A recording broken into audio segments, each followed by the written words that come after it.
কথা আবার পরে আসি। দেখেছে নিজের নিয়ন্ত্রণের পর্যায়ে রাজশাহী দল নিয়েছিল সতীর্থ ফুটবলের দেশে হোয়াইট পদ্ধতির আক্রমণ করবার প্রত্যয় রাজশাহী দল আসলে প্রচুর দর্শক এই প্রান্তে। এখান থেকে কিন্তু দেখা যায় যে কি ঘটছে এই প্রান্তে। আমরা যারা ধারা বর্ণনা করি একটু উঁচু জায়গায় বসি, তাহলে হয় কি গোটা মাঠ আমরা দেখতে পাই, সুন্দরভাবে ধারা বর্ণনা করতে পারি। আপনাদের এই এলাকায় আমি এর আগে এসেছি, আপনাদের কয়েকবার এই পাশে আর কি জায়গা আছে, সেই জায়গায় ছিলাম, ধারা বর্ণনা করেছি। সেটাও মেয়েদের খেলা ছিল, টিকিট কেটে সেই টুর্নামেন্টের খেলাগুলো আপনারা উপভোগ করেছিলেন। আজকে এখানে একটি প্রীতি ম্যাচ। আমাকে আমন্ত্রণ জানাবার জন্য অসংখ্য ধন্যবাদ জানাচ্ছি আয়োজক কমিটির সর্বস্তরের কর্মকর্তাদের, সদস্যদেরকে ধন্যবাদ জানাই। দর্শক বন্ধু আপনাদেরকে যারা অধীর আগ্রহ নিয়ে পৌষের এই পরন্ত বিকেলে আজকের এই দুর্দান্ত ম্যাচটি উপভোগ করছেন, তাদের সবাইকে অসংখ্য ধন্যবাদ জানাচ্ছি, সাধুবাদ জানাচ্ছি আপনাদের সবাইকে। রেখেছে নিজের নিয়ন্ত্রণে চমৎকার হেড, এই পর্যায়ে বল রেখেছে বন্যা। বন্যা মেরেছিল বল থেকে হেড করে ক্লিয়ার করবার পর আবারও বৈধ ট্যাকেল দৃষ্টিকৃত মনে হয়েছে প্রধান ম্যাচ রেফারি মাহফুজার চোখে, যার কারণে ফ্রি কিকের নির্দেশনা। ফ্রি কিক গ্রহণ করছে সেক্ষেত্রে সাবিয়া। সাবিয়া যাত্রী নম্বর 5, ফ্রি কিকটা গ্রহণ করলেন তিনি। সাবিয়া দুর্দান্ত করে রিসিভ করছে বলটাকে, কিন্তু সেক্ষেত্রে পঞ্চগড় দল হিমালয় কন্যা নামে পরিচিত, হিমালয়ের পাদদেশ বদা উপজেলা ফুটবল একাডেমি পঞ্চগড় ছুটে সেক্ষেত্রে এই দলটি। পঞ্চগড়ের কথা যখন বলছি, বোনার কথা যখন বলছি বন্ধুরা, তখন কিন্তু মনে পড়ে যায় আপনাদের পার্বতীপুর গালাইচন্ডী মনপুরা মাঠ আগামীকাল শুক্রবার ঠিক বেলা 3টায় শহীদ জিয়া স্মৃতি গোলকাপ ফুটবল টুর্নামেন্টের উদ্বোধনী ম্যাচটা কিন্তু অনুষ্ঠিত হবে মনপুরা মাঠে গালাইচন্ডী আগামীকাল শুক্রবার ঠিক বেলা 3টায়। সেই খেলায় অংশগ্রহণ করবার জন্য উল্কা বেগে ছুটে আসবে বোদা উপজেলার 2 স্টার ফুটবল একাডেমি পঞ্চগড়। 4 নাইজেরিয়ার তারকা থাকবে কিন্তু আগামীকাল, এবং তাকে শক্তভাবে মোকাবেলা করবার জন্য ছুটে আসবে গত বছরের ডিফেন্ডিং চ্যাম্পিয়ন দল চক স্পোর্টিং ক্লাব হাজি সাহেবের দল পীরগঞ্জ সাগরিকা। রয়েছিল বলটাকে দুর্দান্ত করে সাগরিকা ঢাকা লিগের দুর্দান্ত পরিচিত মুখ দিনাজপুরের বাড়ি কাঞ্চন লিচুতে ভরপুর জলামদের দিনাজপুর। আমরা আবার এইভাবে বলি রসে কষে ভরপুর আমার বাড়ি দিনাজপুর। সেই দিনাজপুরের কন্যা সাগরিকা এবারে কাকুলি, ফুলবাড়ির মেয়ে কাকুলি, কাকুলি থেকে পাস করে দিয়েছে শিউলি, শিউলি রাখতে পারেন নাই, আবার শিউলি ক্লিয়ার করছে শিউলি থেকে ঈশিতা, ঈশিতা থেকে শিউলি যাত্রা নম্বর 11, শিউলি থেকে ব্যাপাস করেছিল সেক্ষেত্রে সুমনা মেরেছিল বল থেকে সুমনা। সরাসরি বল চলে যায় কিন্তু সেক্ষেত্রে সাবিয়া বল দখল, সেক্ষেত্রে দিয়া ক্লিয়ার করেছিল বলটাকে, দিয়া থেকে বন্যা রাখতে পারেন নাই, সরাসরি বল চলে যায় কিন্তু পার্শ্ব রেখা বিক্ষোভ মাঠের তৈরি।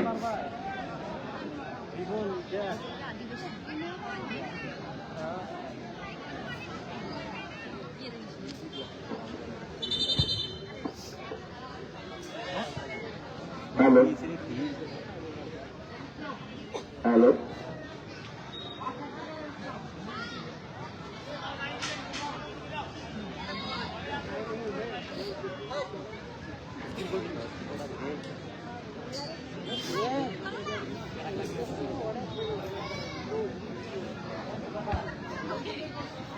লাগবে না।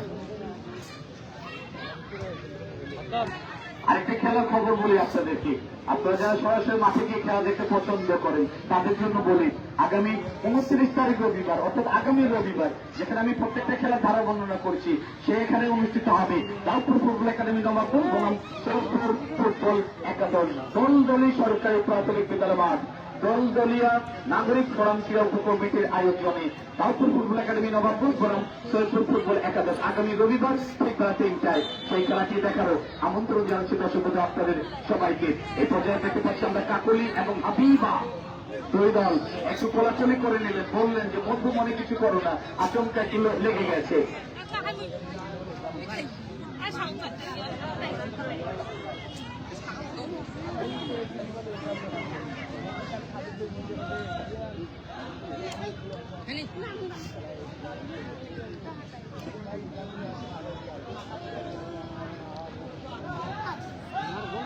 পার্বতীপুর গালাইচন্ডী মাঠে যে খেলাটা হবে সেটা 30 টাকা টিকিট, 30 টাকার টিকিটের বিনিময়ে খেলাটা উপভোগ করবেন আপনারা। আর দলদলীয় যে খেলাটা হয় এটা কিন্তু ফ্রিতে দেখতে পারবেন, তবে চেয়ারে বসে দেখলে 20 টাকা দিতে হবে। এবং বলতে বলতে বিরতির বাসীরা দিয়েছেন প্রধান রেফারি মাহফুজা।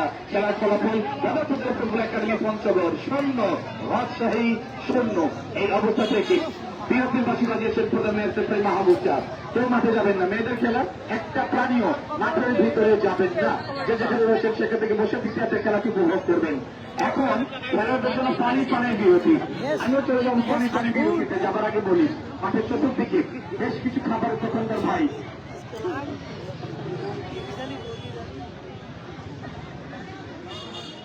অবশ্যই আপনাদের এখানে যে খেলাটি আজকে প্রীতি ম্যাচ উপভোগ করছেন, আপনারা কিন্তু বিনা টিকিটে উপভোগ করছেন। কোন টিকিট নাই এই জায়গায়, একেবারে বিনা টিকিটে খেলাটি উপভোগ করছেন। আমাদের উদ্যোক্তা শফিকুল ইসলাম শাহ, বিশিষ্ট ফুটবল সংগঠক 10 নম্বর হরিরামপুর ইউনিয়ন সভাপতিপুর, তার উদ্যোগে এই খেলাটি উপভোগ করছেন। আপনাদের একটি ঘোষণা, আগামী 31শে ডিসেম্বর আজিজুল ইসলামিয়া দাখিল মাদ্রাসায় অনুষ্ঠিত হবে সারাদিনব্যাপী ক্রীড়া প্রতিযোগিতা ও পুরস্কার বিতরণী অনুষ্ঠান। আপনারা সকলে আমন্ত্রিত। সেই সঙ্গে